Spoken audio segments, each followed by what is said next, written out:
सभी भूत राजेश और कविता की तरफ बढ़ने लगे। भागो कविता, नहीं तो आज हम दोनों इन भूतों का प्रसाद बन जाएंगे। भागो! दोनों भागने लगे। सारे भूत उन दोनों का पीछा करने लगे। ये तुमने कहाँ फंसा दिया कविता? मैंने तुम्हें कितनी बार बोला था, पर तुमने मेरी बात नहीं मानी।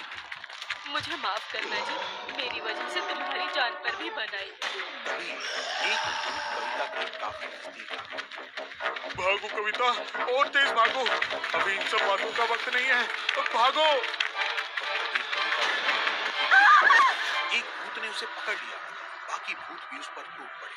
तभी कविता चीखते हुए बोली, अब भागिए जी, अब भागिए, इन भूतों से दूर भागिए जी।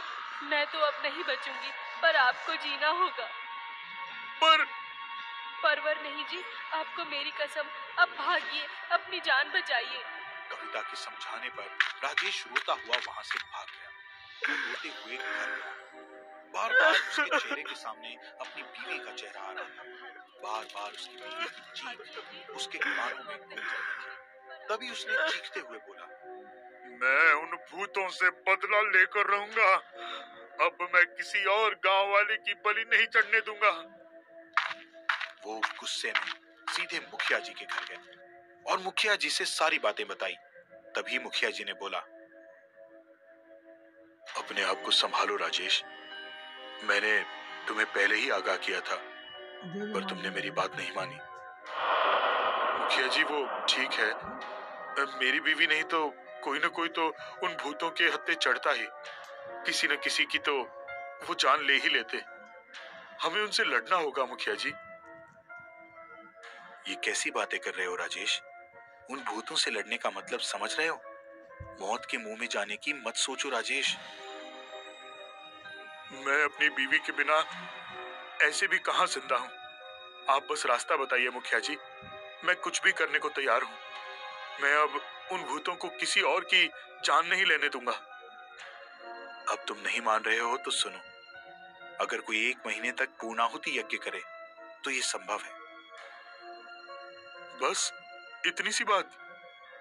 पहले पूरी बात तो सुनो। हवन कुंड में तुम जिस स्थिति में बैठे हो उसमें 1 महीने तक जरा भी परिवर्तन नहीं करना है। पूर्णाहुति के दिन तुम्हें नदी के सारे भूत डराने आएंगे, पर तुम्हें जरा भी हिलना नहीं होगा और यज्ञ संपूर्ण करना होगा। मैं करूंगा मुखिया जी, मैं करूंगा। अच्छे से सोच लो राजेश, क्योंकि अगर तुम जरा से भी हिले तो सारे भूत तुम्हें प्रसाद समझकर खा लेंगे। जो होगा देखा जाएगा मुखिया जी। अब तुमने सोच ही लिया है तो करो। वैसे एक बात बता दूं, जब तक तुम हिलोगे नहीं तब तक वो तुम्हारा बाल भी बांका नहीं कर सकते, इसलिए किसी भी सूरत में हिलना मत। आज हवन का आखिरी दिन था। धीरे धीरे रात हो गई। पूर्णाहुति होने में बस कुछ ही समय बाकी था। तभी नदी के सारे भूत हवन कुंड के आसपास जमा हो गए। वो लगातार राजेश ढूंढ रहा था। उसके गले के पास हुआ था तो कोई बड़े बड़े दांत था, कोई अजीब डरावना चेहरा, कोई अजीब से सूंघ रहा है। पर राजेश जरा सा भी नहीं है।